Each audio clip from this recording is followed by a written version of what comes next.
When I hear the word composting, my brain flashes back to when I was 8 years old at my grandma's house, and she had this giant trash can, filled with dirt and worms, and I thought it was gross and weird, and I didn't understand, and she'd just, throw a banana peel in there, and I was like, okay, that's strange. But I recently discovered that composting is much more than this. I came to CSU and figured out that CSU made a lot of efforts to reduce plastic waste here on campus, and I thought it was pretty cool, and I wanted to know more about it. I know composting might seem boring, monotonous, or a waste of time, but I can assure you it's much more than that in the world of sustainability. Composting stands for repurposing and reducing.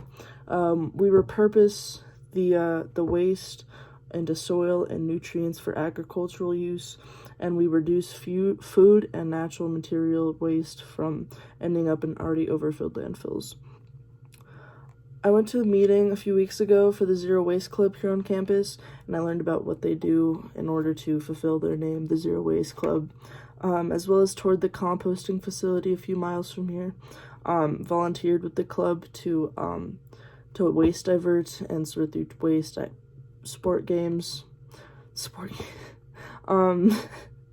But that was pretty cool and eye-opening in terms of how I could implement sustainable practices into my own life. And I'm very excited to see what my work with this club will turn into in the future.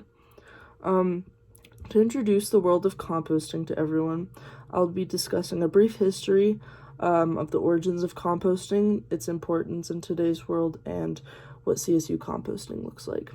So the little history lesson I have for you guys today includes the fact that National Geographic stated that composting has been around since agricultural activities started, since the beginning of the Stone Age, and as well as the first references to composting being found in cuneiform scrawlings in Mesopotamia.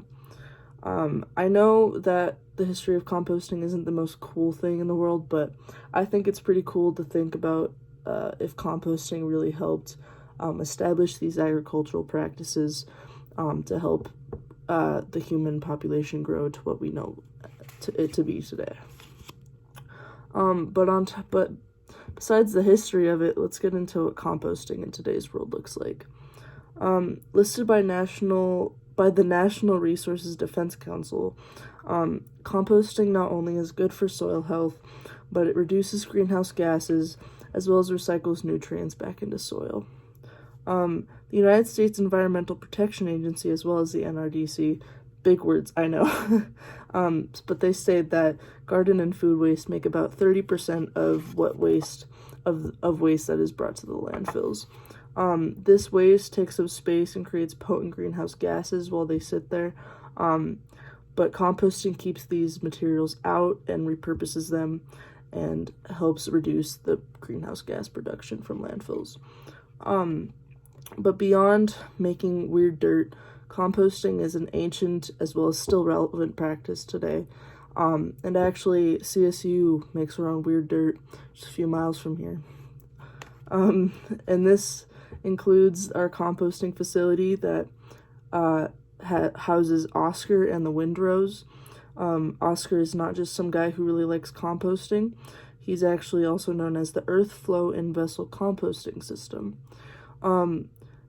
And while I don't know why he's named Oscar, I do know that the website for CSU Zero Waste states that the composting facility has processed 3 million pounds of food waste since it has been created. I just think that's crazy. That's so much. And I just want to throw out there that the compostable containers you get from the dining halls are not recyclable, nor should they be taken to landfills, so please compost those if you can. And in an interview with the Zero Waste Club officer, Rachel Lilly, she told me that the main focuses of the club are waste diversion and sorting to keep as much waste as possible out of landfills. In addition to that, they also push for LSC composting, which is currently being, voted on as we speak. They volunteer and do a lot for the Earth Week events and activities on campus, as well as provide community support in order to help people implement more sustainable practices into their daily lives. But you know, I chose this topic just to bore the hell out of all of you, obviously.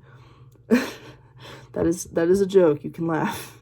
But in all seriousness, composting has benefits observed throughout history as well as the present day, especially with the increasing need for sustainable practices to reduce our growing climate health crisis that I won't get into. But also, composting provides rich fertilizer that can be used for agriculture, reduces greenhouse gases, and I think that the Colorado State implemented composting practices are very good and should be applauded, honestly. But I hope after this you know a little bit more about composting and it wasn't as boring as you thought it would be. And just remember to compost, because Oscar will thank you. He will eat a very nice meal if you do.